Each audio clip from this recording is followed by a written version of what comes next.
Welcome, everyone. Just going to take a minute to get everyone in.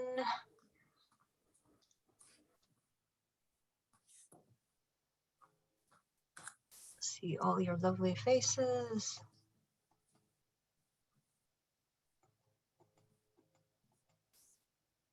Okay, I think we've got everyone in. So welcome, everyone. Welcome to the National Association of Japanese Canadians, and this is called Rediscovering the Stories of Japanese Canadians in Surrey. I'm just going to pull up, oops. Or actually not pull up, I need to share my screen. Share.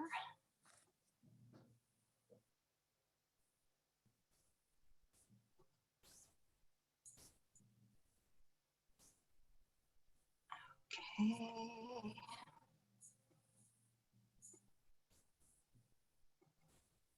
Out of curiosity, Lorraine, if anyone else comes in, do you want me to, because I know you're trying to manage multiple things, would you like me to try to help people in when they come in? Sure, I can probably get it, but yes, thank you. So rediscover the stories of Japanese Canadians in Surrey. And first off, what I would like to do is raise my hands with respect and gratitude for the traditional and unceded territories of Semiahmoo, Katsi, Coquitlam, Kwantlen, Kikite, and Tsawwassen First Nations, where I work and live. And I would like everyone to acknowledge all Indigenous peoples on whose territories we gather today. And there's a lot of people online, so we won't share all of them, but for yourself personally to recognize that. What the image that you see here, I thought would be most appropriate, this beautiful image of salmon, and you can kind of tell it's a room. There's a door with a door handle and a room number.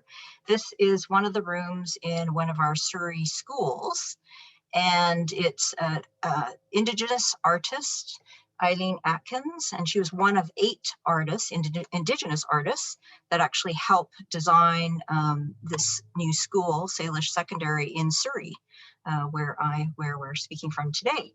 And I just wanted to share that, and I will actually stop sharing so that I can get to I just realized I have a link. Oops, and I said Eileen, didn't I? I meant Eleanor. Eleanor Atkins, sorry, is the name of the author, or name of the artist. And when in meeting, I'm going to put the link in the chat. If you want more information about the artwork at the school, there's a link there. So you can find out more information. Okay. A little tricky thing about this, going back and forth. It's okay, so just bear with me here. So territorial acknowledgement, so this beautiful artwork. And an agreement for this, we're going to be sharing some stories, and hopefully you are going to share some stories as well. And so we want an agreement that we are having this space that's very inviting, welcoming, and safe. And so we're going to show respect. We also are mindful of wellness. So if you need to take a minute, because sometimes things might be very powerful. So if you need to take a minute to go refresh yourself, get a glass of water, or just take a break, that's perfectly okay. You can do that. And last of all, for BC, British Columbia, our Dr. Bonnie Henry, who we love, Provincial Health Officer, always implores us to be kind. And I always think that's an important message. So we ask that everyone be kind, be respectful. Thank you so much. Oh, sorry. Did that again. Just go back. Forgot I was going to share one more thing.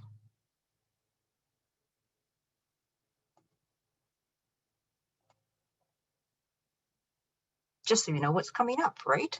Because you can't read my mind. Okay, so the program. So we've been doing the welcome, the introduction. I'm now going to show a film, and it's highlights of the 2017 Discover the Stories of Japanese Canadians in Surrey. And I'm going to share screen the film on Zoom. For some of you that have dealt with Zoom, you know, sometimes Zoom doesn't exactly work with when you try to show a film. So what I'm going to do is I'm going to share the link, the YouTube link in the chat. So when I start to play it, if you start to have any difficulty, like there's no sound or you can't not seeing something, then I would suggest just go to the chat. And so everyone on Zoom, move your cursor to the bottom and there's a little icon that looks like a little balloon that says chat. If you click on that, it pops up a chat box on the side of your screen and you can see posts, and I'll post the link there. And you can just go directly to YouTube and watch that video. And then after the film, asking a few, and I think, sorry, Lillian, I think just entered. So I'll just ask for some brief comments from SUMI, Christine, Renee, and Lillian, who were part of the 2017 event. And then we're going to hear, we're so happy to have Heritage Services from City of Surrey. And so we have Ryan Gallagher, Kevin Takahide Lee, and Kristin Hardie, who have a wonderful presentation to let you know about what's happening in the city of Surrey. And then we're going to open up to share stories. And I know for sure Goro Hirasawa is here and Kevin Okabe is either here or will be shortly. And they have some amazing stories of their families who lived in Surrey. And there's a whole bunch of you out there that I know that have joined us, and there'll be some stories to share. So very excited to hear those. So let me stop this and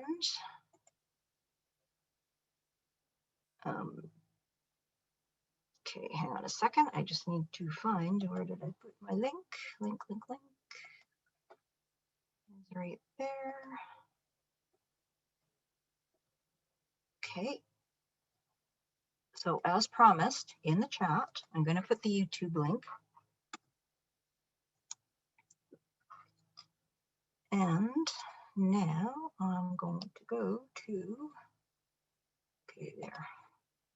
I'm going to share my screen. I'm going to go to the video. Fingers crossed. And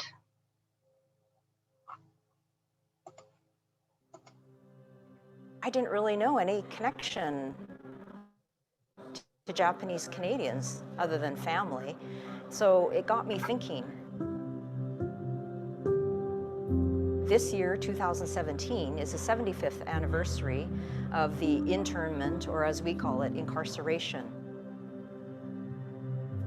So it was the uprooting, dispossession, and incarceration of 22,000 Japanese Canadians. Who were those Japanese Canadians that lived here? When did they come? What were they doing? We found some amazing stories that we've shared today with folks, and also it was pretty amazing to have people that showed up and shared their stories. And we had our Indigenous greeting and the taiko drumming group, taiko, so that really inspired people. But then what was really amazing is we had people in the audience and they were sharing their stories. It is so important to tell stories, to learn our language, to empower ourselves, and to have accountability to the government and many other entities that have affected our peoples. I was asked by Lorene to do some research into the Surrey archives and the archives at the Nikkei Center in Burnaby to uncover some stories about the early Japanese Canadian pioneers in Surrey. When I was going through the 1941 and 42 issues of the Surrey Leader newspaper in the archives, there was only one article on the front page, or one article at all, about the Japanese Canadians in Surrey. And it was an article that was in, I believe, March 11th, 1942, and it was called Japanese Farmers on the Spot, and it really just described how, what are they going to do with a flock of 150,000 chickens to liquidate, and what's going to happen to the strawberry crop, but it never really, there were no quotes or interviews with the Japanese people who had to leave or anything like that. So that was quite shocking. When the society around you doesn't want the story out, it's even harder to tell that story. The Surrey City Centre Public Library, where this event is being held, actually is on land formerly owned at some point by Japanese Canadian pioneer settlers, and probably land that was confiscated from them during the internment, and just unraveling all that story. You walk around, you shop, you work, you drive, you take transit, and you have no idea the layers in a place. So as a poet, I'm very interested in the unspoken layers. I brought the story of really my Japanese Canadian history, my family. I think it's a story that is an immigrant story. You know, it's a story that it could be a Japanese Canadian, it could be a Syrian. You know, to me, it still resonates today, and it's important to share our stories so that people know the history of Canada. Japanese Canadian history is in the past, and I could see the people who overcame or still overcoming today, and I learned a lot from their wisdom. Even as I wrote my book, I had a difficult time writing it. It was a book that did give me a lot of healing. It was important for me to tell that, especially to my family, and that's the reason why I wrote the book. And so when I was asked to do this, it was no problem. It was just realizing that, yes, this has been a dark blot in Canadian history, and it is a story that has to be remembered, and a story that I hope doesn't happen again. Out of adversity, there can be a lot of healing, that we can embrace the past and we can just move on to the future. This is important because it's our history. It's a history of British Columbia, it's a history of Canada, and long visible.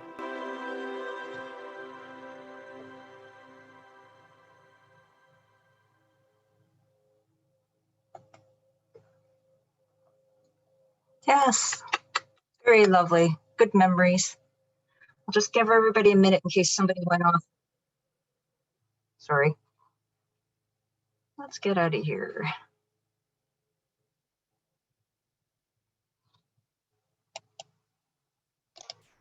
I had forgotten how powerful that film was. It's so beautiful. Thank you for sharing that, Lorene. Thank you. It's my pleasure. Some really good memories. Okay. And one thing I just realized I forgot to do, I keep forgetting to do this. I didn't introduce myself. I'm Lorene Oikawa. I'm president of the National Association of Japanese Canadians.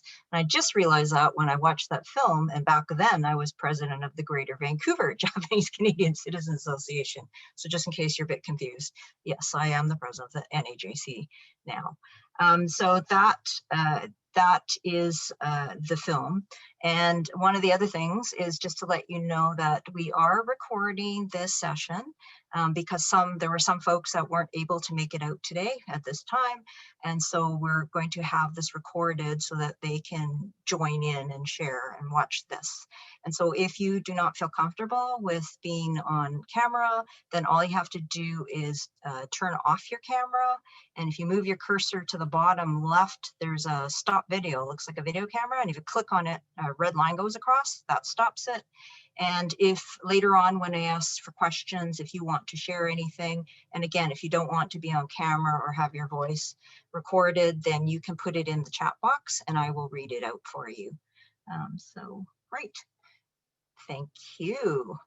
So at this time, I'm going to just check, is SUMI with us? SUMI was planning to be on. Are we looking for, what's the last name? Kinoshita. But I don't see her. So maybe what we'll do is, Christine, do you want to go ahead? And Christine Kondo was was the researcher during that time for the project. And she did a tremendous amount of work to find the stories and dates and numbers.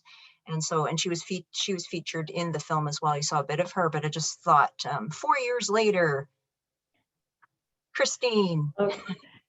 Thank you, Lorraine. Hi, my name is Christine Kondo. I'm a Yonsei or fourth generation Japanese Canadian currently living in Surrey. Back in 2017, I did some research into the Surrey archives and collections to help uncover some of the stories of the early Japanese pre-World War II settlers in Surrey. Their stories began in the late 1800s when the first Japanese immigrants to the area were young men who worked as sawmill workers and laborers at lumber camps in South Surrey, White Rock, Hazelmere, and Crescent Beach. Japanese wives were often employed as camp cooks at these lumber camps.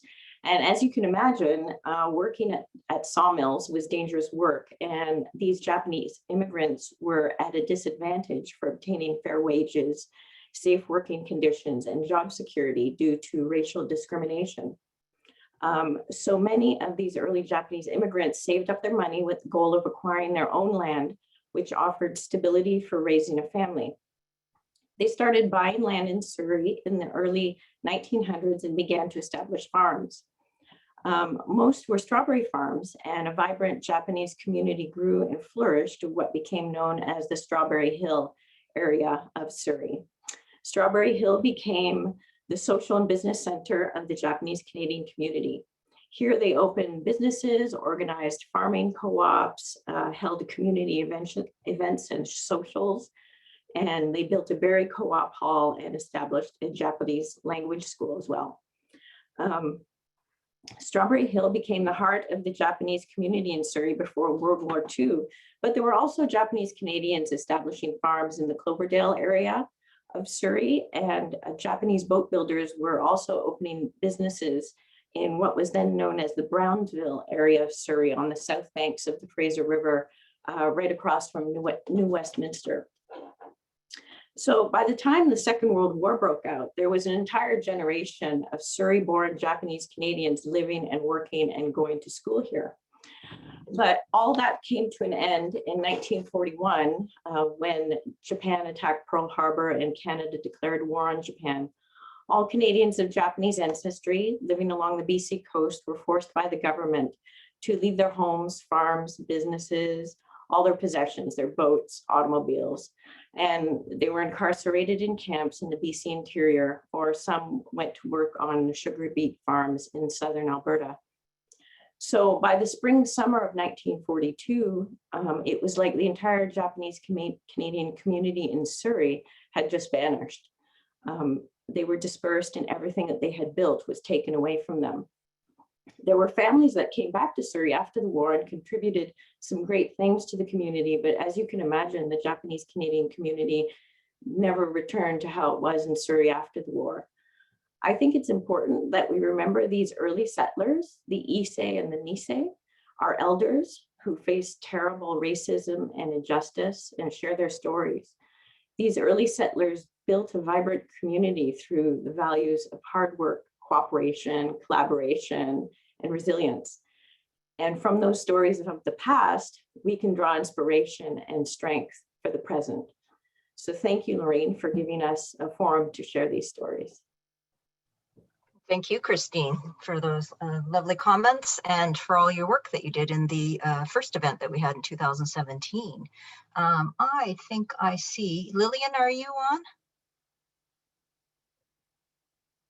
Lillian. Yes, I'm here. There, you made it. Yeah. So Lillian also was a participant. We did her play. We did a reading of her play about her family. 4 years later, Lillian. Well, it was an amazing journey, actually, because, you know, I knew very little about my parents' history. I mean, I was born in 1948, and so it required quite a bit of digging, but also a lot, I had to use my imagination with the play that I wrote. And the play was, with a lot of help from Guandoc Theatre. Patty Flather was the artistic director, and I was in several play development workshops, which helped me to kind of work with the material. and create scenes that I imagined my parents experienced, because, you know, they were silent about many things, as, you know, as a protective measure, I guess, for us. So the opportunity to actually hear a reading and to have a facilitated kind of discussion about the play and the scenes was very meaningful for me, and to have actual Japanese Canadians read the script was just made it much more alive for me, because I was hearing these voices in my head, and to actually hear it read was very meaningful. And I think, you know, we read it in Surrey, but we also presented it in Ottawa at the National Association of Japanese Canadians at their meeting. So for me, it was very meaningful. You know, the play got read, but, you know, it hasn't been produced. And I mean, I feel like I have a lot of work to get it to the stage where it could actually be produced. But I appreciated the opportunity of sharing it, and hopefully opening some discussion about it. So thank you, Lorene, for that. Well, thank you, Lillian, for sharing your family story and in such a great, wonderful format for reading your play. So there is a question: was the play ever recorded? Your play? Recorded? Gee, I have no idea, actually. I don't know. I think it was probably recorded on the day of the reading. It seems to me it was, but I don't know. Lorraine, you would know better that about that. But I do recall someone was recording it, it seemed to me. Yeah. Okay, well, we'll look forward for your final product, and then when you roll it out, we'll be ready to come and see your play, Lillian. Thanks. Thank you. And so we're very honored to have a guest, Renée Sarojini Saklikar, who was the Poet Laureate for Surrey, and she is here to share some new poetry. Well, it's an honor to be here. I want to really recognize all the elders who are here, the people with very powerful stories. It's an honor to hear Ms. Lillian again. I thought what you just said was very, very evocative of so many layers of things. And I just wrote in the chat while you were speaking, they were silent about many things. So I was born in India. I came to Canada as a little girl. My parents were both 100% South Asian, although not Punjabi. They are my dad, who's passed away these many years. He's Maharashtrian, where the pandemic right now is terrible. And he converted to Christianity and became one of the first South Asian United Church ministers. And we lived all across Canada, but we lived mainly in North Surrey and New Westminster, where he was minister at 6th Avenue United Church. The only reason I go into that is that the United Church had this interesting conflicted story of terrible history with residential schools that we've had to reconcile with, but also quite social justice activists with regards to standing up for Japanese Canadians. And certainly my parents were very supportive of a lot of the things that happened much later with the redress movement and so on. And my mom is still alive, and she's from the part of India that's called Gujarat, and she speaks English and Gujarati. She is still somehow surviving a pandemic, and I'm glad when I look at all these faces. I hope all of you have managed okay in these tough times. My mom is in long-term care in Queen's Park in New West, but this idea of layered stories of the things that aren't spoken, much of that in my family, and I won't get into it now. Lorene knows all about me, so you can find out more about me. But there was a little book shown in that video we just saw when I was Poet Laureate of Surrey, and it's this little book. It's still in all the libraries if you get a chance. There's some really interesting stories in Surrey Stories Connect. And it was through doing this program that I reached out to Lorene, and I would be remiss. I'm going to read a poem, just a short one, but this isn't part of my contribution. Lorene might be a bit embarrassed, but I just have to fangirl you a little. So Lorene is just an amazing Canadian. And through her, I reached out to her, and, you know, she was in this leadership role in Vancouver, but I reached out to her knowing her deep connections to Surrey. And I said, well, we should do something with Japanese Canadians and the history in Surrey.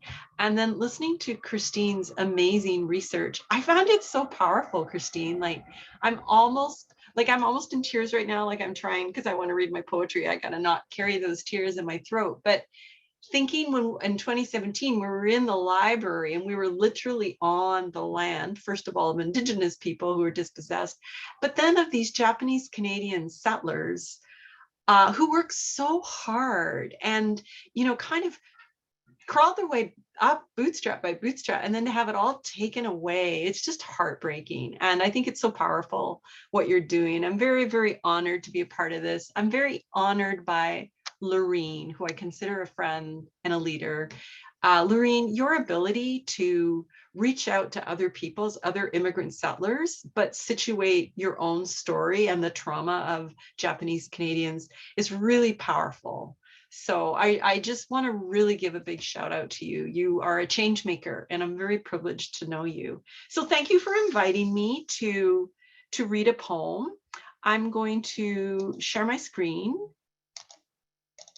and I hope you can see that image. It's from my upcoming book, which is a long poem. And don't worry, I'm not going to read a long poem. I'm just going to read one poem. But it's an epic fantasy and verse. And although it's epic and it's fantasy, it's still my preoccupation in the books I've written to look at a lot of the issues that we've just heard about, even though it's all imagination. And I was very taken when Ms. Lillian was talking about with her play that's based on these, you know, traumatic and very important memories, that she also had to imagine some of the roles. And I think how we imagine our stories is really important. And because this is all about how we share stories, I'm going to really encourage those of you who may not feel like telling your story directly, tell it slant. You know, you can talk about trauma sometime, the stories that we all keep silent about, whether it's very personal or a mix of personal, historical, cultural, as in the saga of the Japanese Canadians in Canada and in North America. There are so many different ways to tell these stories. So right now, my current book is a multi-volume long poem that has a powerful story of a woman who doesn't know her origins. And she's a locksmith. She works with her hands. She's a laborer, like those Japanese laborers we heard about. And she lives in a dystopian world where many terrible things have happened after accelerated climate change. And she hooks up with a band of resistors, and the resistors save seeds in order to keep the planet and agriculture and everything going. And the evil, the bad guys in the epic fantasy, I wonder if they'll sound familiar. They're a global economic, industrial, militaristic, total empire. And yeah, it's fantasy though. So here's one song, and it's one poem. It's called Resistance Song. It's all in verse, so you'll have to tell me what you think. Maybe in the chat, you know. Resistance Song. At the year's midnight, we sighed, heads bent to perimeter, where oracles foretold colony collapse. Our aunties saving mason bees, small finds in handmade glass jars, wildfires in November, ash mixed with ice, our skin dry and cracked, scalps covered in lice, gray skies unending, snow drought extending, sallow leaves withering, their spines snapped in two. At Tower Juniper, rentalsmen stood ready to accept payment for shelter. We bartered our daughters, we sold our boys, Wi-Fi on ration, our androids, no toys, toxic alert on high. We ached for green. Who would have thought of us? silent, standing, unseen. And in the background, a group of aunties by the wishing well. They called out, "Mind those drones, they'll break your bones. Hide and sweep, duck and swerve, watch us learn. These raindrops burn." Thank you so much. Thank you. Thank you for listening. Oh, It's it's an so honor. beautiful. So beautiful. I love Renée, and when she reads it too, it just lulls me into this other world and my imagination, and I go there. She also did brilliant on bees. She's beautiful poetry on bees. Just look her up. You can find out all her good work that she's done. Thank you so much for all you did for the city of Surrey and your work as a poet laureate, and just you as a person. You also inspire me with all the work that you do and your caring and your heart. Thank you. So thank you. And I'm just going to check to see. Sumi might not have been able to make it. I don't see her, but that's okay. If she joins us later, we'll get her to join in. And then the other person that you saw in the film, Roxanne, she wanted to be here to do the Indigenous welcome, but she is in a new job. So unfortunately, she couldn't get here. So she sends all her love as well, and we to her. So thank you so much. And so now, drum roll, it is the Archives, or sorry, Heritage Services of City of Surrey, and Ryan Gallagher, who is the manager. You're here, Ryan. I know you are. Just my pictures, I've lost you. So I'll get Ryan to join us now. And Ryan, could you please inform us more of what's happening in terms of Heritage Services in Surrey? Sure. Just going to attempt to share my screen here. Can everybody see it there? Yes, we can. Wonderful. Well, first and foremost, I want to say thank you very much to Lorene for inviting us to come and chat this evening with you. It's certainly an honor to be here, and we really appreciate the invitation. We wanted to give you a real quick snapshot of some work that's going on within the City of Surrey and the Heritage Portfolio related to Japanese Canadians. And before we get into the presentation here, I just want to reiterate, Surrey is situated on the unceded and ancestral lands of the Salish peoples, including Katzie, Kwantlen, and Samiamu nations.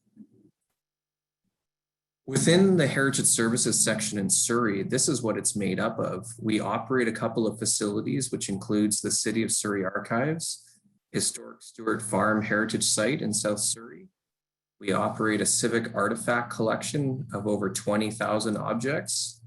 We administer a community heritage features program, which includes 50 heritage assets across the city. And we also operate an award-winning heritage reenactment program. And I'm going to tell you a little bit more about that in a few moments. I definitely wanted to share with all of you this overarching goal that we've developed within the Heritage Portfolio in Surrey. And it can be summed up like this. The overarching goal is to broaden the definition of heritage and diversify the city's heritage portfolio.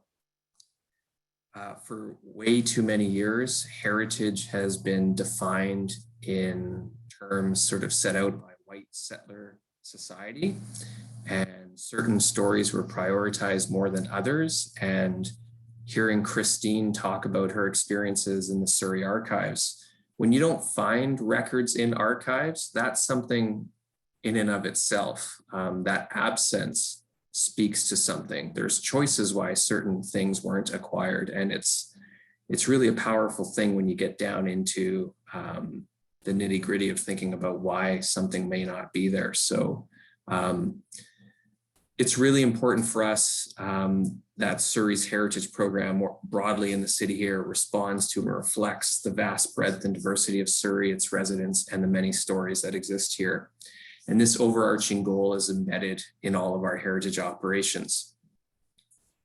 I wanted now to tell you a little bit about our heritage reenactment program. It's called the Re-Enactors, and it's a professional award-winning heritage reenactment troupe that delights crowds all summer long, offering authentic performances and intriguing stories about Surrey's past.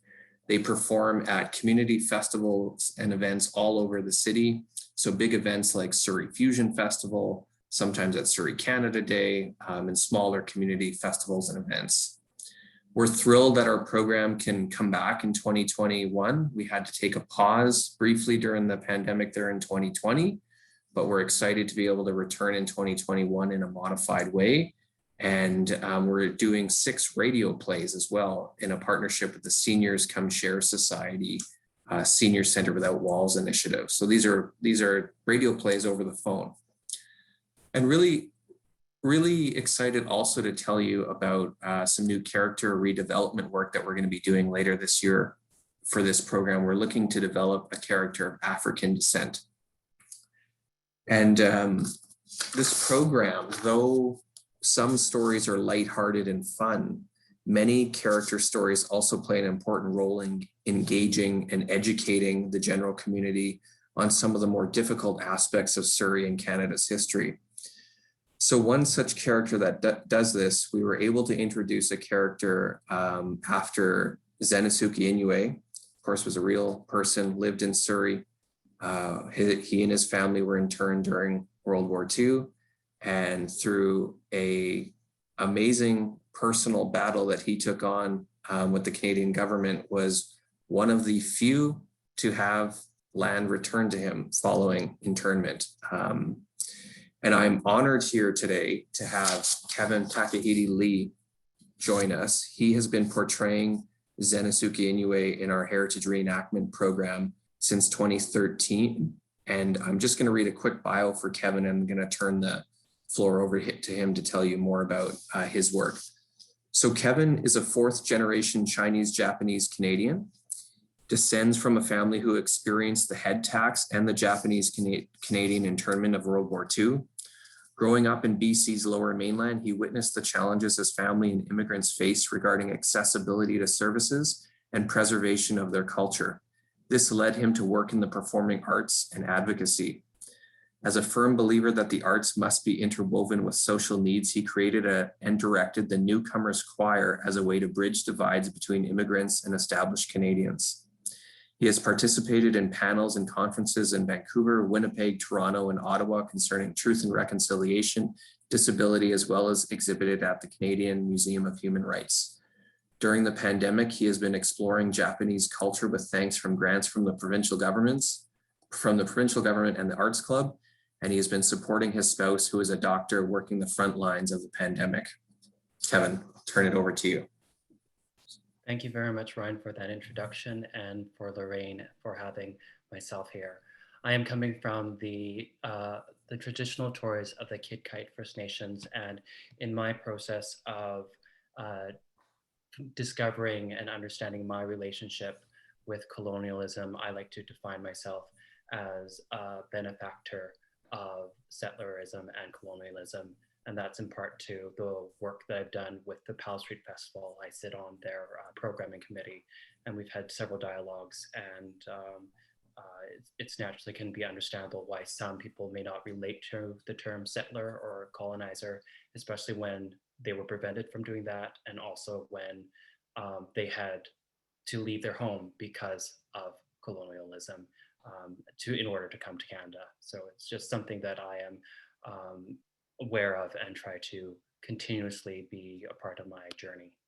So let me just get my share screens going. Here we go. Can you all see this? All right. So again, I'm here I'm one of the actors who's a part of the Surrey Re-Enactors. My name's Kevin Takahide Lee. And I'm really here in thanks to this man, an incredible human being, Zennosuke Inuoye. He was the eldest son, born in 1884 in Asagan, now known as Asakita-ku, Hiroshima. He came to Canada in 1900. He first worked as a logger and a miner, which were the standard jobs that Japanese Canadians and Chinese immigrants could get, even though they were being paid half or a third of the wage of their white counterparts. And eventually he was fortunate enough to leave that work, that very physically demanding and dangerous work, to work in a realty agency as a chauffeur and as a bookkeeper. He fought for Canada in World War I. During that time in 1916 at the Somme, he received a gunshot wound to the chest. In 1915, he caught trench fever, and a couple months later at Vimy Ridge, he received a devastating shrapnel wound that tore up his left shoulder to the point of being deemed clinically disabled once he recovered. When he came back to Surrey, he was able to acquire 80 acres of land, and that was because he was a veteran, and as a veteran who was wounded, that scar spoke volumes to, how do I say this politely, individuals who might have wanted to reduce the amount of land or his possibilities of acquiring it in the first place. In 1920, he married Hatsuno Morikawa. It was an arranged marriage, and they had 5 children.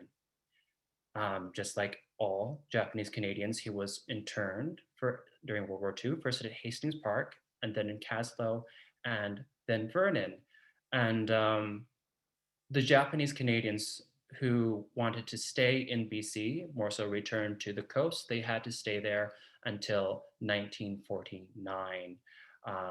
And again, as Ryan mentioned, Zennosuke is distinct in part because he's the only Japanese Canadian veteran to get his land back. He died on June 5th, 1957 at the age of 72. And I think in Japanese terms, that's quite a young age. So the question is, how do I decipher this character? How do I represent him and history accurately?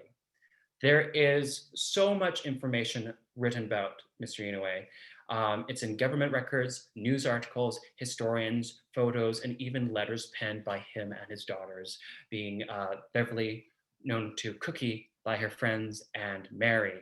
Now, fortunately, and with great thanks to Surrey Archives and the research done before I got to the character, there was a lot of documentation. However, this documentation does not fully capture the dynamic of his personality, nor the trials that he and other Japanese Canadians went through. And I'm very fortunate that I have not had to go through them in my lifetime. So how do I get it? The answer is firsthand information. This has been an incredible role. It's really a passion job. It's the type of job when I get to go to every summer and it's like summer camp. I feel like a kid. I'm able to pursue my passion, but more importantly and more incredibly, I get to meet people. I've been able to meet his family. Mr. Inoue might have died decades ago, but there's still people around who remember him, and very fondly at that. On the left side of your screen, there are 2 unfortunately very pixelated images. I am generally the one in the center, but around me is an amalgamation of his family. I was able to meet his grandchildren, and in the top left photo, the small, the Oba-san is sitting down there. That's his daughter, Mary. And Mary and Beverly. Beverly wrote down so much information, and Mary was able to give some firsthand accounts. So that is, for an actor, for a historian, for an enthusiast of humanity, that's an incredible gift. The gifts kept on continuing. On my first year, the Surrey, this program offered a subsidy for me to go on the Nikkei Center Japanese internment tour, and I was able to go with my mom and my aunt, so that just heightened it even more. But I was able to see, if you haven't been on the tour, I highly recommend it. If you, they cover places, for example, in the lower section, if some of you might recognize, that is New Denver, the New Denver Japanese Canadian Museum. It is incredible. If you haven't gone, please do go. If you know people who haven't gone, tell them to go there. It's a really important part of history because they have saved what those homes look like. Those homes still exist outside of the museum, but they've been renovated so they don't look as they once did. So people sometimes say, oh, they look so nice. Well, back then, not so much. The photo of me sitting beside an incredible woman, her name was Molly. She came on the tour all the way from San Francisco, but she is a local lady. She grew up in Delta while Mr. Inuoye and his family was in Strawberry Hill, Surrey. She was in the Delta area. So her father, being another berry farmer for the Delta Berry Association, would collaborate and talk with Zennosuke and his family because he was the president of the association. Now, for those of you who know kanji, which is probably much more than me, you might recognize that symbol there. That symbol is mizu, which means water. And I've included that because it reminds me of this interaction that I had in, I believe, the third year of doing this program. And I was able to meet this woman of Ukrainian descent who worked on Inouye's farm. And she told me that Inoue taught his workers Japanese because if they wanted to take a water break, they had to ask in Japanese. So that told me something about his character, about his approachability, about his pride in Japanese. I don't know about you, but myself, I'm trying to reclaim my language or languages. I'm Chinese and Japanese, so I'm trying to get my Japanese and hopefully one day Cantonese. So stories like that are absolutely phenomenal. And I'll tell you this happened today. I had my first performance in 2 years over the phone, the radio style, the radio version. There was this one woman, Annie K.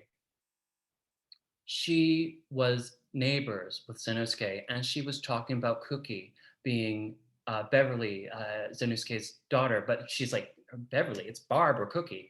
So she was able to share all these stories that are stories that aren't documented. Often things that are documented are painfully bureaucratic or painfully painful. Where's the joy that we go into sometimes? Like that's what we all want in life, is more joy. I pity the people who don't want joy, because the world is a better place if everyone has it.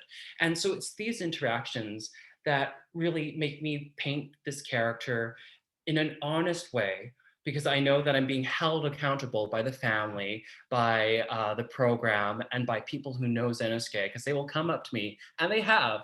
They've come up to me and told me that my grandfather never did that. And since I have 2 degrees in music, they would tell me he never played instruments, he never sung.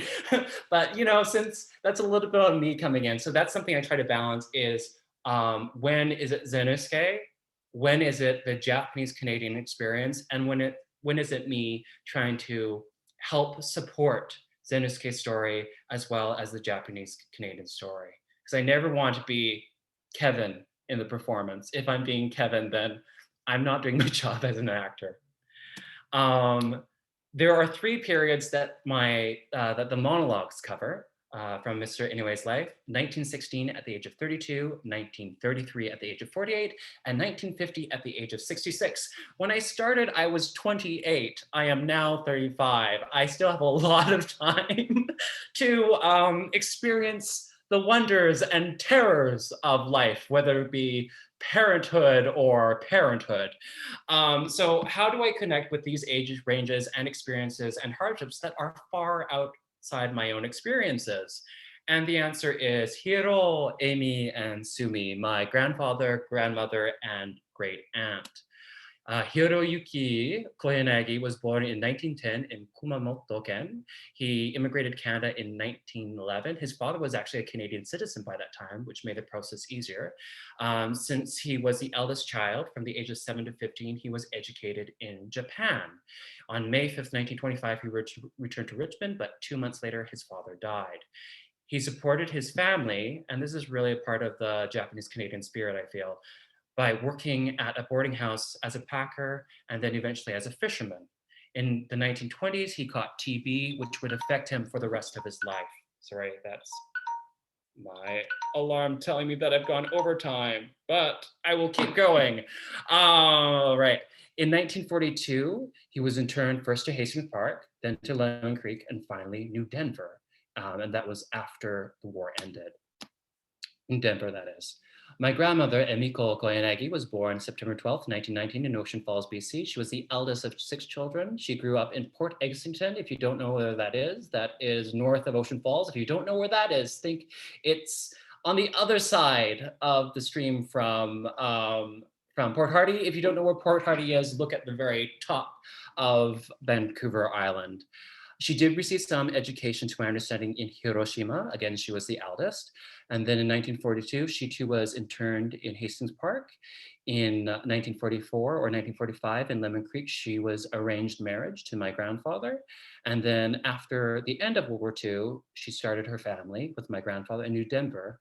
And finally, they were able to move to Vancouver in 1949, where she became an Avon lady to help support her family, or maybe I should say my family. My great aunt Sumi Fukuhara, she is 97 years old and still sharp. Maybe sleeps a little bit more, but she's still really sharp and can beat me at a game of Scrabble. From 2013, 2017, between our Scrabble games, I would record interviews about life before, after, and during the internment. I found especially the stories after World War II interesting and unique because her parents took her and the three sisters to Hiroshima, Japan, which introduced questions to me because Inuoye's family was also from Hiroshima, Japan. And what does that emotionally and literally mean for him after the war? Because who did he lose and what did he lose? My grandmother is no longer around, but back in grade 4, there was a project and I found it interesting. My grandmother, and Lorraine, you're mentioning something about this, and I think a lot of you experienced this. Parents don't talk to their kids about the internment, but my grandmother was willing to talk to me about the internment. And I don't know if it's because there was that distance, that time distance, or that generation distance, but there was that component. And this one was really interesting because she focused a lot, or a fair bit, on the interaction between Japanese and white Canadians. My grandfather, it was a bit difficult to understand him. Again, he got a lot of education in Japan, which means he has a very heavy accent, which I actually use for my character. And I know it's appropriate because professors from Japan told me that it was a good rural accent. And my grandfather took photos from 1920 to 1950, recording the Japanese-Canadian experience, whether it be pre-war times on the land and sea, in nature, and developing the community. On the lower right is a sports day, or time in the internment, the hardships of working in the forest, in the cold, living in the cold in those little shacks. And of course, life goes on and life comes to an end, even during internment. But there was also the good times, Japanese performances. On the top right side, that was my grandmother and my aunt as their professions as nannies and nurses. My grandfather working in the logging camp. You can always find him because he's the one with the big ears. That's not me saying that, that's him saying that. And then we have an odori in the lower right. Anyways, these stories are really dear to me, and it makes me, going through these photos, makes me wonder what else is going on. In the lower right photo, that is my family with Dugabors, often overlooked, unfortunately. They were a huge help to my family. They were white Canadians who were basically interned and their kids sent to residential schools because they were pacifists during the war. Anyways, there are many crossroads between my family stories and Inoue stories. There's many crossroads elements between my family stories, Inoue stories, to the Japanese Canadian experience, and it goes even beyond that, to modern day immigrants, to other people who experience injustice here in Canada. We want to call Canada home, it is, but at times it isn't as well. So there's always hopes for a greater sense of justice. In the end, it always comes to family and community with me. I always try to hold this close to my heart. Again, I was able to go to Winnipeg to exhibit there, and that's Mr. Art Mickey there, and it was incredible to meet him. If you don't know Art Mickey, he's a true modern day hero.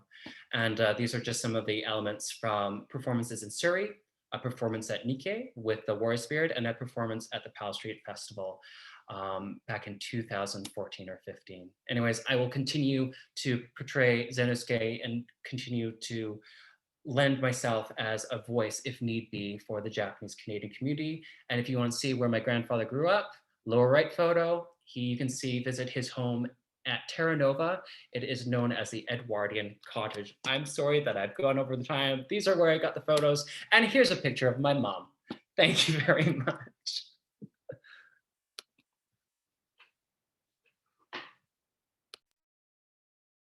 Arigatou gozaimashita. Sorry, who's next? Who do I pass Thank you. it to? Okay. Kristin, I think. Thank you very much. I'm just going to take a second here to share my screen.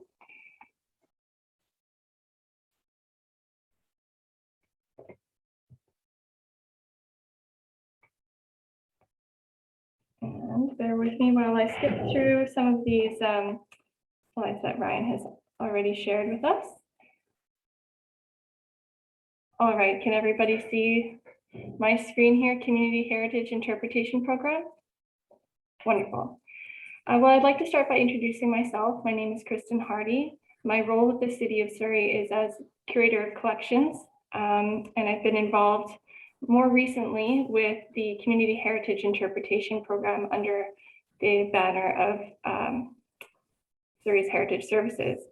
On the personal side, I'm third generation English settler and sixth generation Scottish settler on either side of my family. And I was the first of that family to cross the Rockies into BC. And I've been here for about 15 years. So thankful to be on this Salish land and for the opportunity to be involved in Surrey heritage and to be able to learn from people like yourselves and through other community engagements through Heritage Surrey about the people and the experiences that have deep connections to this land. So I'm very grateful for the work that I get to do, and I'm thankful as well for all of you for joining me here today. So I'll tell you a little bit about the Community Heritage Interpretation Program. With funding support from Surrey Heritage's Advisory Commission, Heritage Services has developed and currently administers about 50 of these features across the city. They're primarily in the form of storyboards and neighborhood history signs. And they, in general, cover the cultural, built, and natural history of Surrey. These storyboards are heritage markers remind our readers that Surrey's history is diverse. And like Renée told us earlier, they try to bring light to some of those hidden layers of the city that we might not see in our day-to-day life. They're intended to connect our readers and visitors to the community stories of Surrey, to its people, its communities, heritage buildings, points of interest, cultural landscapes, and history. A few examples of these are what you see on your screen here. The one on the left is an example of a storyboard. So when I say storyboard, it's a board like this with text and photos and documents that share stories. This one specifically is in the Green Timbers urban forest, and it shares the natural heritage of the area. The one in the middle is a relatively recent neighborhood history sign, and it tells the story of Henry Houston Scott and the Scott family, who is one of Surrey's earliest Black families to live in the city, and the namesake for the Henry Houston Scott Park. And on the right here, you can see one of the storyboards that is the most recent to be installed in Surrey, and it shares the story of the Komagata-Maru incident and its legacy here in Surrey.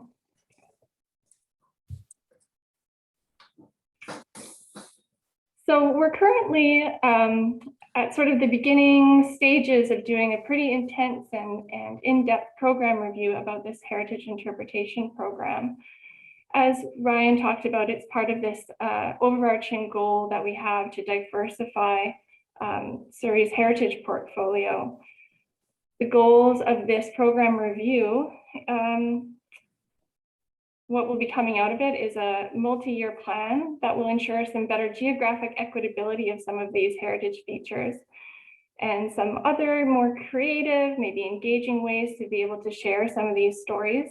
And most importantly, to create a framework that will be more accessible and responsive to and reflective of Surrey's communities.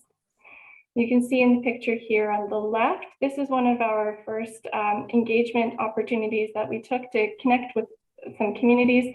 This was early 2020, before kind of the world came to a halt, and we're really looking forward to getting back out there in person to the communities to be able to connect with people and find out what is valuable for our diverse communities. And then in the middle photo here are some different ideas of how we might be able to share some tidbits of information. And on the bottom right of that sort of little group of photos there, you can see some engravings on a rock. And we're really looking forward to being able to share some snippets from oral histories in this way coming up soon. On your map, on the right side of your screen there, the red dots that you see, those are the current heritage features. And like I said, there's about 50 of them throughout the city.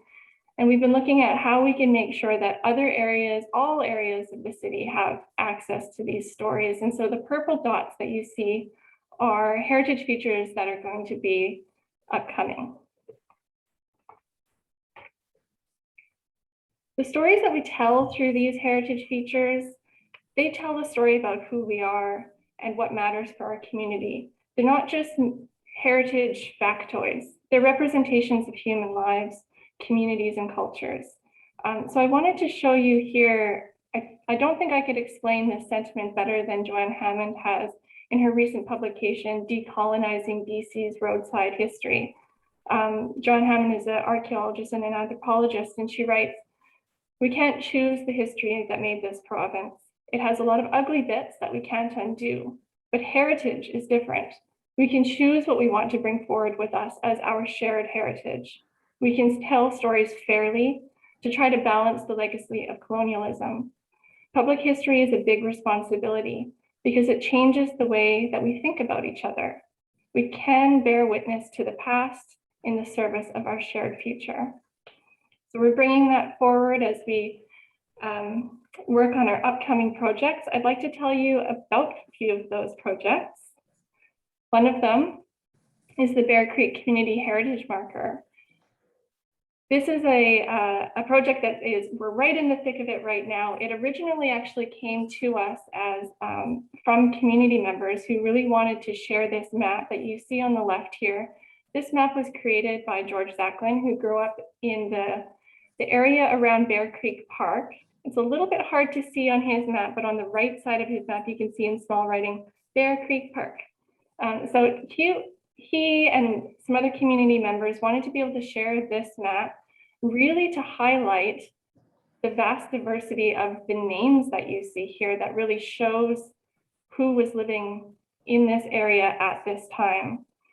So this is definitely a worthwhile project. We're going forward with it. And within our process, one of the very first things we wanted to do was start our research with Michael Hoshiko's book, Who Was Who, with the Pioneer Families, Japanese Canadian families in Surrey. And in his book, we have here on the right side of your screen, a map that he has created about a very, very, very close part of that same neighborhood. So that was one of our very first go-tos, and it has led to some amazing research.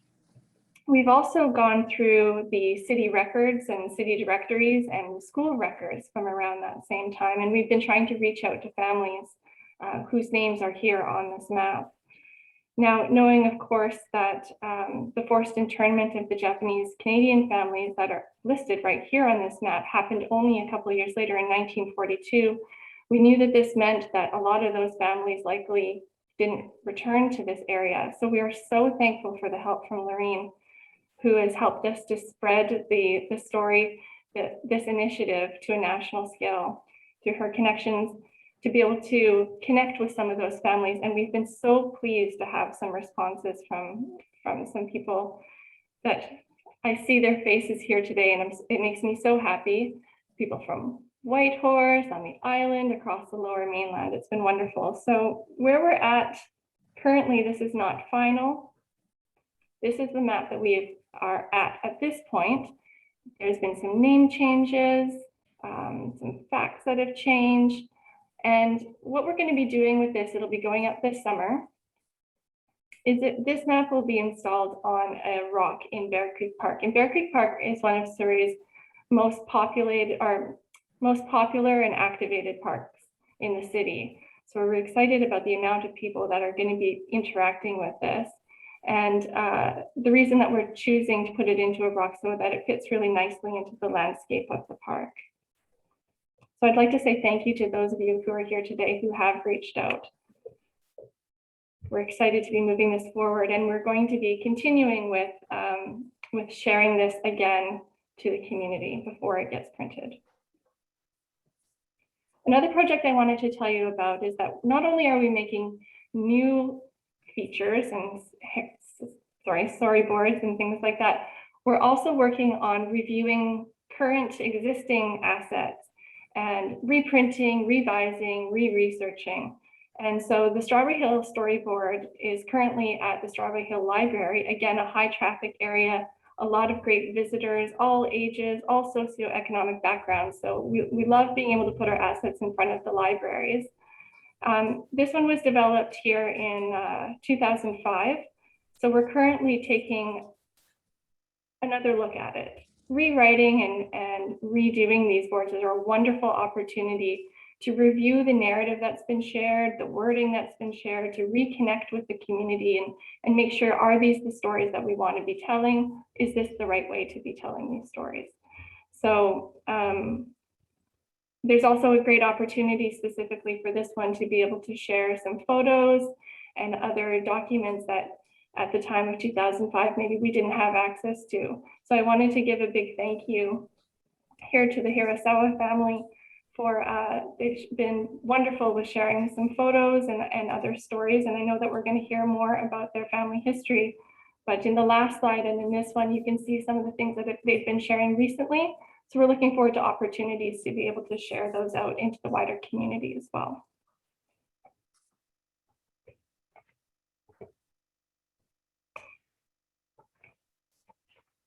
A little bit less directly related, but I did want to also tell you a little bit about a couple of the other projects that are coming up this year, and kind of under the header that we've put here of broadening the narrative.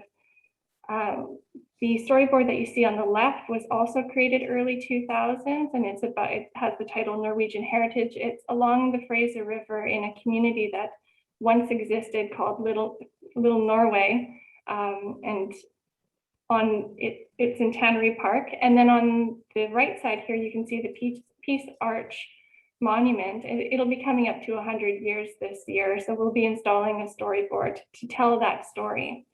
But again, these are great opportunities for us to not only tell those initial stories, but also to really broaden that narrative, be more reflective and be more representative, and to make sure that we're doing this in the right way. So on the left-hand side here with the Norwegian heritage, one thing that's come up in our research about this community was a quote from somebody who grew up in this community. And he specifically said, yeah, it started out with a lot of Norwegians or Norwegian Canadians, but he says, as the community developed, we had, and I quote, had neighbors that were Japanese and English and Italian. And we also, of course, know that excuse me, like Christine was saying, boat building and fishing, the Japanese Canadians had a big part in that story. So this is, again, an opportunity for us to broaden that narrative beyond just this Norwegian heritage. And with our Peace Arch Memorial here, or not memorial, I always call it a memorial, monument, it's a wonderful story for us to be able to share this this story of a monument to peace, and that's really important. But we also recognize it's a great opportunity for us to also be talking about how the creation of that border had really detrimental effects on the indigenous peoples of that land, the Semiama, who, because of this colonial barrier that was put in, irreparable damage was caused to their community, who basically had to choose what side of the border that they wanted to live on. So we're going to be for sure including that information as an opportunity that can be passed up to bring to light some of these hidden stories like was talked about earlier. And of course, with all of our new and rewritten storyboards, we will be acknowledging that this is Salish land, and that we will be celebrating and thanking the Salish peoples for being stewards of this land and recognize their enduring presence on it as well. So we're certainly not perfect, and we are definitely working on it. We know that we have a lot of work to do. We're working on moving that needle a little bit farther in the right direction. And what we're hoping to do, as Joanne Hammond had said earlier, I quoted earlier, is to be better witnesses to the past in service of our shared future.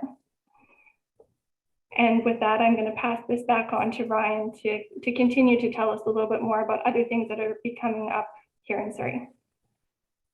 Thanks, Kristen. Great presentation. And just very quickly, Kristen, if you could go to the next slide there.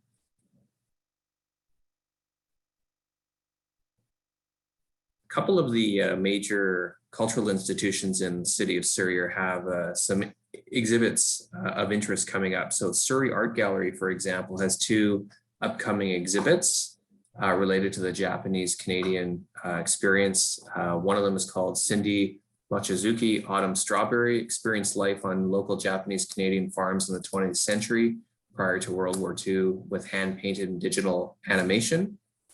And then also there's an exhibit, Henry Sang, Hastings Park, June 26, 2021 to August 28, 2021, same dates as the other one. So definitely get out there and visit Surrey Art Gallery to check out these exhibitions when you get the chance. Kristen, if you could go to the next slide. And then also, this is our last slide here, Museum of Surrey in 2022 is borrowing this exhibition that was developed by the Nikkei National Museum and Cultural Center, Broken Promises, and it will be on display at Museum of Surrey February 1st to April 22nd, 2022.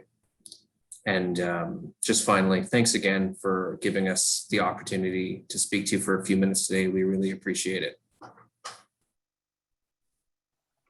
Thank you so much, Heritage Services. Awesome to see all this great work and collaboration with the Japanese Canadian community, and we look forward to continuing that work. So I wanted to open it up a bit for sharing stories, and I know one of the names you might have seen if you were squinting at that little map in the Bear Creek is the Hirasawa family. And I spoke to Tami Hirasawa, who unfortunately already had something else. So, or actually no Wi-Fi, that's what it was. So she can't join us today. But her uncle Goro, I believe, is on. Goro Hirasawa, would you like to unmute yourself? And then if you want, I will, let me see. I can pull up a picture. Can you hear me now? Yes, I can hear you. Oh, good. I feel like you're my uncle because Tami said Uncle Goro. So I was like, oh, Uncle Goro. Actually, my name is Patalo. Oh, okay. Who happened to be the premier of BC I believe in 1941 when I was born. It was running in 1933 as well. Huh. Hello. So I'm just, let me see, which one is this? Farm. Just pulling up, Tami sent me a few pictures, so I'll just share my screen. If I'm not mistaken, Tami just came into the Zoom call as well. Oh, Tami, did you make it on? She was trying to find Wi-Fi. Anyway, this is one of the pictures here. Harvesting berries on the Hirasawa farm.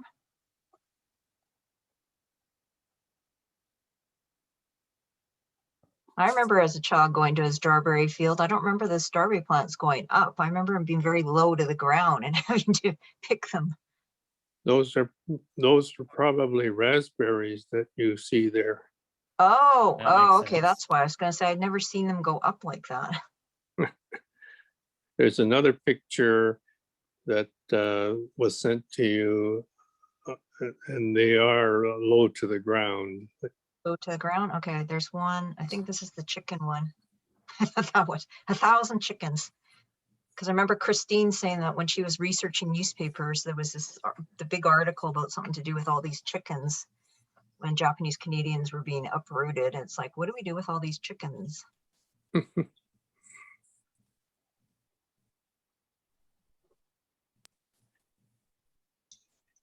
So I was really intrigued. Did Mr. Hirasawa, did you say that your first name was named after Duff Patella? Did I hear you say that right? Yes, yes, you did. Patello was the premier at the time. All my brothers were named after the premiers who were in office at the time. Herbert, Oliver, and a couple others. There's some strawberries that you see in that photo. the house that my dad and his sons built. I was born in 1941, and I spent only a year in Surrey before we moved east. And I continued to move east after 10 years, or no, 12 years or so in southern Alberta. Moved to Toronto and spent all my working life there. And now I live in Calgary, of course. Yeah, this is the one I was thinking. It is interesting that my dad took over about 20 acres of land across the road from the Inouye's. I was shown around by the daughter of Mr. Inuoye that you so carefully told me. That map that you see there is a map of the farm. It was 20 acres of bush when my dad bought the place, and they cleared it about a half an acre a year. That was started in 1917, I understand, well before my time. I'm not a Surreyite, if you will, but I'm interested to hear all the stories about what's going on there now. Yeah, it's pretty detailed map here. If you read closely, it'll say strawberry, rhubarb, strawberry, chickens, yes, strawberries, plum trees, apple, pear, apple, like it's all listed out, everything. Yes, my dad was very meticulous in writing down all this, all the details of what he was doing, and only this map and a few other things survived after the war.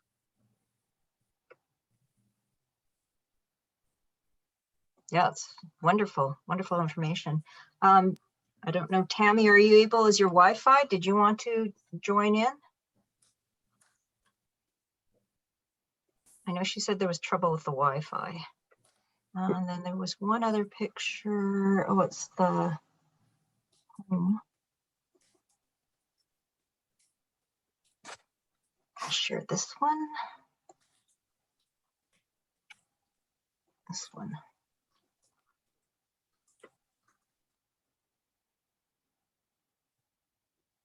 I was impressed that there's information on the photos too, because unfortunately my mom passed away and my grandmother as well. So there's different pictures, but I have no idea who the people are in the photos.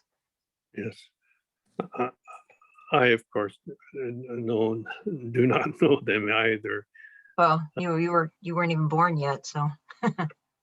I am the final offspring of my mom and dad who built that farm, and there were 8 of us at one time or another. And now I'm the last one, but Hirasawa name is alive and well with dozens of nephews and nieces throughout Canada. Yes, and I recognize there's some Hirasawa names online today, so that's wonderful. That's good. Great. Thank you so much for joining us, and thanks to Tami for sending those photos. There was sort of a surprise for me was our executive director, Kevin Okabe, who is on the phone, I believe. He can't join us through Zoom because he's driving, but he's doing hands-free. But when I was talking about this event, and then he said, oh, his family was in Strawberry Hill, and I was like, Strawberry Hill, how come I didn't know this? This is what the session that we're doing today. So there's a few pictures that he shared with me. So I'm just going to open it up so we can see it. Okay, that, and then I'll share my screen. Lorene, I was just wondering if I could just interject. Mr. Hirasawa was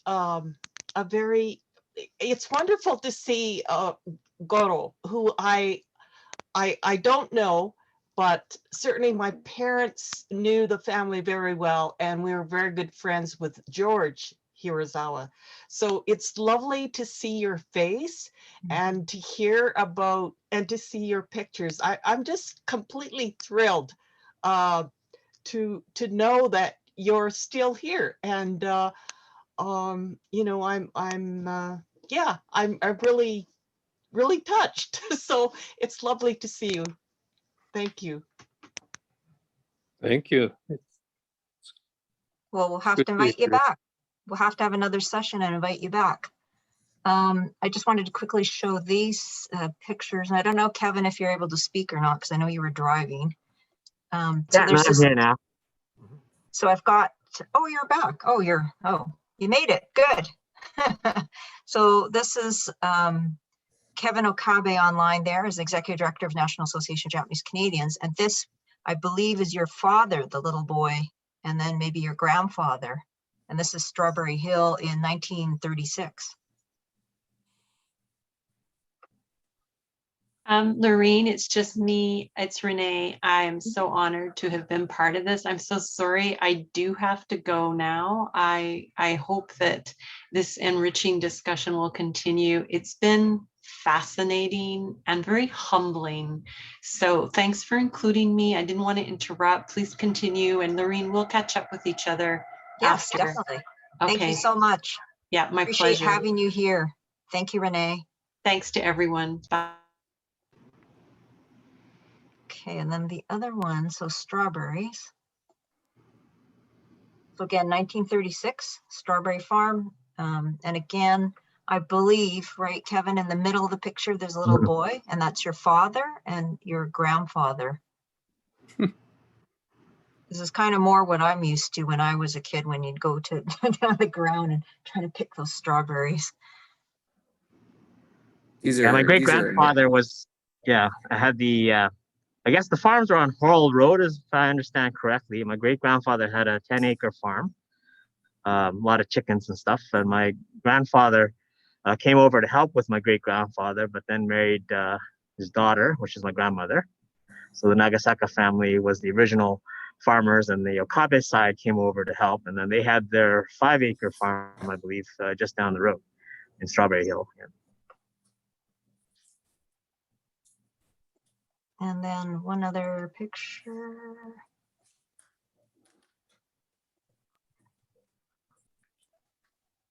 So this is the Japanese school, Strawberry Hill, 1936. So the other thing Kevin was telling about that, it was your great uncle gave all the information. So you've got information about these photos. He is the photographer in the family, and he had written a lot of information on the photos in the back and stuff. So it was pretty nice to see that preserved. And there was one on.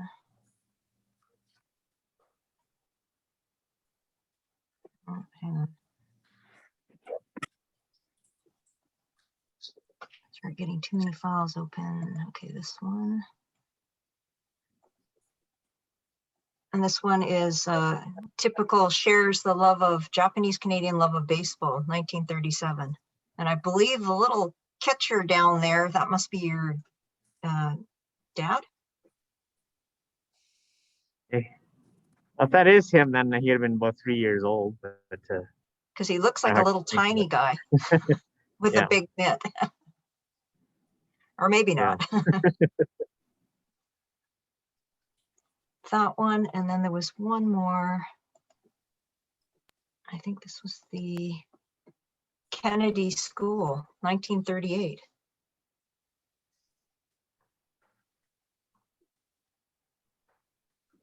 Yeah, so this that is would be the school that my dad attended. I think it was around for a while and it burned down, I understand, but yeah, that was the one school that he attended. actually quite recently, last month, and I don't know, Ryan or Kristen, so the Strawberry Hill school, was it? There was a big fire or something, I heard. It was the Strawberry Hill Farmers Institute Hall, which was built in 1909. And Surrey was just renovating it actually to open it up as sort of like a mini community center. We're going to offer a range of programming. And yes, it was had a devastating fire 3 weeks ago. Yeah, I was pretty shocked to see that. So we still have a few minutes left, and I didn't want, was there anyone else that wanted to share their family story? And it just, in my mind, we're going to have another event because there's never enough time to get all these stories, and it should be an ongoing thing anyway. But is there anyone that wanted to share a story? And if not now, then not to worry, we're going to have more events. Could I share one of Molly's story? Because I think Lorraine, there was an inquiry about like what did people do with their chickens at the start of the internment, and Molly was telling me the story because they didn't know what was going on, and there wasn't enough time to sell it. So on her farm, with her dad and her family, for the night before getting on the train or to get to any in Hastings Park, they were just slaughtering the chickens one after another, and they boiled them. So, and they thought like, well, maybe, you know, there might be some people trying to escape. So every once in a while, out of the train, they would throw a cooked chicken out in a parcel. So they left a trail of chickens going into the interior. Oh, wow. Okay, I didn't know that. Yeah. Also wanted to make note, Tosh and Mary Kitagawa are actually participating. They don't live in Surrey, but they next door to Wasson, so neighbors. And Mary Kitagawa, I just put a link in there. Mary's amazing, but it would take a whole session to talk about what Mary's done, but amazing activist. So I put a link there. And also Ryan's put on there too, Heritage Services would be happy to organize and help in any way to coordinate. Definitely this has been a wonderful opportunity to share some stories, and there's so many more to share. So I would put it out there to let us know. You can, of course, connect up with the City of Surrey as well, but the National Association of Japanese Canadians is very much interested in preserving these stories and making sure we have different events where we can share these stories. As I've just put up on screen, our website is najc.ca. And within our website, we also have resources, so links to the Nikkei National Museum. Michael Abe is online. He's project manager for Landscapes of Injustice. The NAJC was a partner with, and they've just launched their digital database. So if you want to know more, it has different records of the dispossession of Japanese Canadians. So definitely information about that. Subscribe to the NAJC e-news, and it's basically on our website, or you can go to najc.ca/subscribe.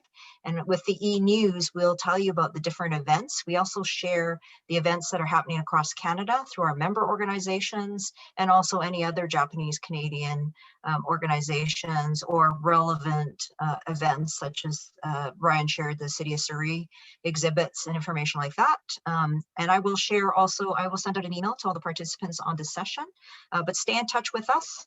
We're continuing to do all of that because it's so important, because it is the history of our city, of our provinces, of our territories, of our Canada. And one of the things that speaking of the dark side, we're seeing a lot of anti-Asian hate right now, and part of it is the ignorance of people not knowing the history of the settlers, racialized settlers. Oh, and sorry, Derek, did you want to say something? I see your hand up. Yes, Lorraine. Yes. Yes. I have a question. I believe, is it Kristin, who's from Surrey Heritage? Yes. Regarding this heritage storyboards. Is there a place where we can access the list of their locations? Because I wouldn't mind maybe in the summer doing like a road trip around Surrey. So if you could answer that question. Thank you for that. That's something that we're very interested in working on. Maybe I might actually pass that on to Ryan to talk about. We could get together a map for you. Maybe I'm not sure how we could get your contact info, but we're working on getting a public map going online. We don't have it yet, but expect that we'd be able to share something like that fairly easily. So what we'll do is we'll get Ryan to pass that information along to me, and then I'll share that. I'll share that with you because I'll be sending out an email, and this recording, of course, is going to be on the NAJC website, but I'll send you the recording and some of the resource information that we've talked about. And Ryan will send me some of the resource information, and then you will get all of that. Great, thank you. You're welcome. So thank you, everyone. I want to thank especially our special guests. SUMI wasn't able to make it, but that's okay. And just want to say thanks to, sorry, I'm getting a little bit of feedback there. Want to say thank you to Ryan and Kristin and Kevin, and special thanks to Renee and Lillian and Christine, and just all of you for attending, because I know it's been difficult times, but this is one of the positive ways to bring us together. And we're looking forward to more of the work in the city of Surrey. And let's keep up to date, keep informed, and we'll keep sharing our stories. So be safe, take care,